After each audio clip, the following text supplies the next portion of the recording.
అందరికీ నమస్కారం అండి. ఈరోజు భీష్ముడి గురించి, మహాభారతంలోని భీష్ముడి గురించి మీకు తెలియచేద్దామనేసి మేము ముందుకు వచ్చానండి.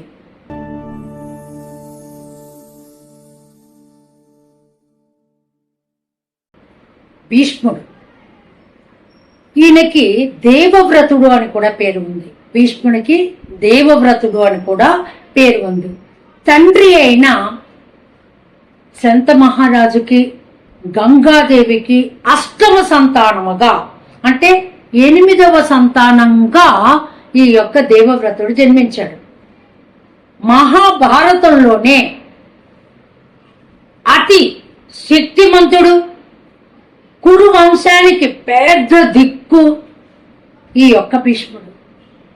ఈయన గురించి మీకు తెలుసు.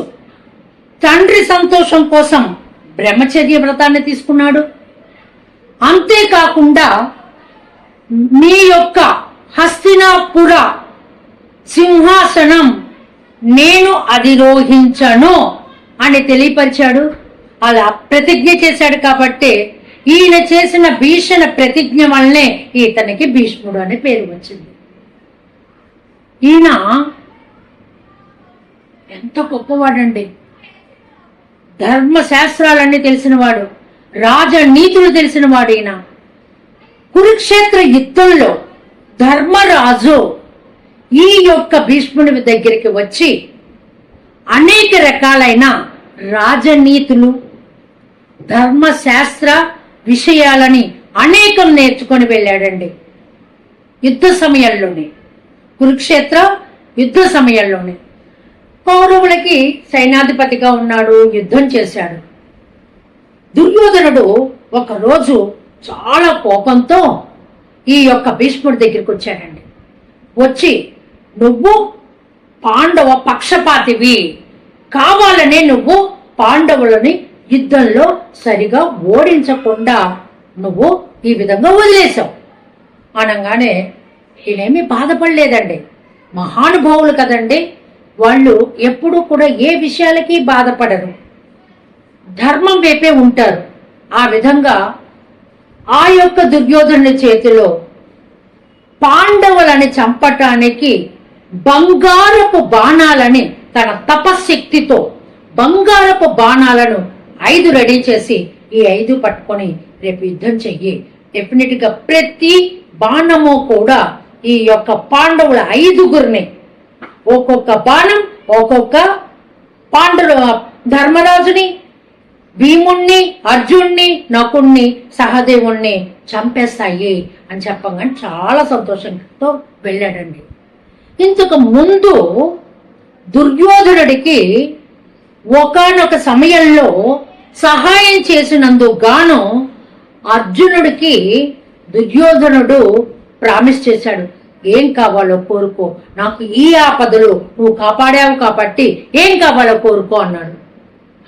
నేను ఇప్పుడు కాదు, తర్వాత కోరుకుంటాను అవసరమైనప్పుడు అని ఆయన వెళ్ళిపోయాడు. అప్పుడు అర్జునుడు ఆ యొక్క విషయాన్ని ఆ రోజు యుద్ధ సమయంలో, నైట్ సమయంలో, రాత్రి వేళ కృష్ణుడు గుర్తు చేసి, భీష్ముడు 5 బాణాలని దుర్యోధనుడికి ఇచ్చాడు, నువ్వు అప్పుడేదో వరం కోరుకుంటానన్నావు కదా, ఇప్పుడు వెళ్ళి 5 బాణాలు అడిగి తీసుకొని రా అన్నాడు. అర్జునుడు రాత్రి వేళ దుర్యోధను దగ్గరికి వెళ్ళాడండి.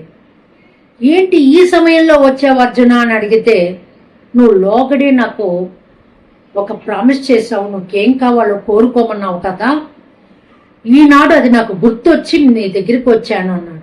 సరే కోరుకో, ఇప్పుడైనా ఇస్తానని.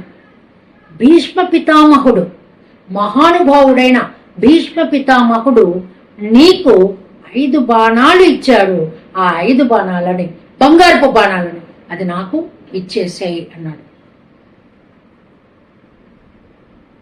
ప్రాణాలు ఓడిపోవటమా, ఈ యొక్క మాట ఇచ్చినందుకు బాణాలని ఇచ్చేయటమా? ఒక్క సెకండ్ ఆలోచించి వెంటనే బాణాలు 5 కూడా అర్జునుడి చేతుల్లో పెట్టాడండి దుర్యోధనుడు.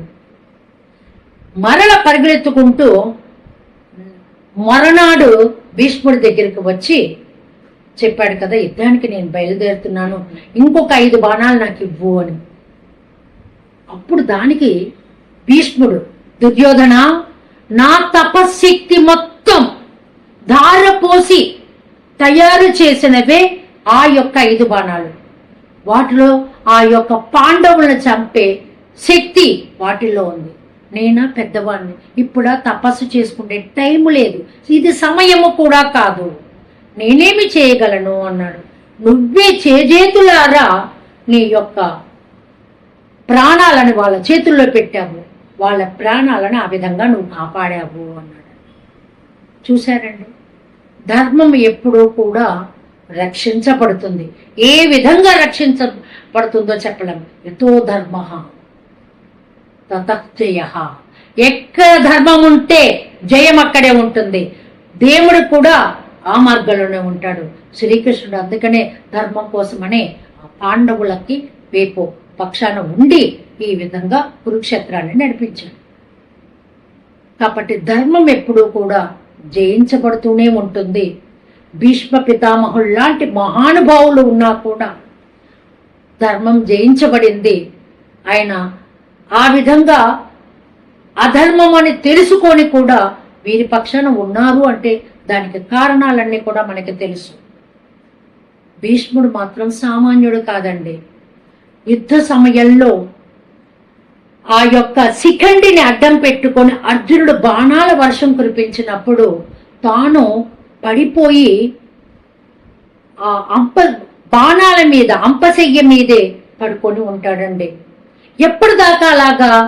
మళ్ళీ భీష్మ ఏకాదశి వచ్చిన తర్వాత శ్రీకృష్ణుడిని మనసులో స్మరించుకుంటూ ఏకాదశి నాడే తన యొక్క ప్రాణాలను వదులుతాడు.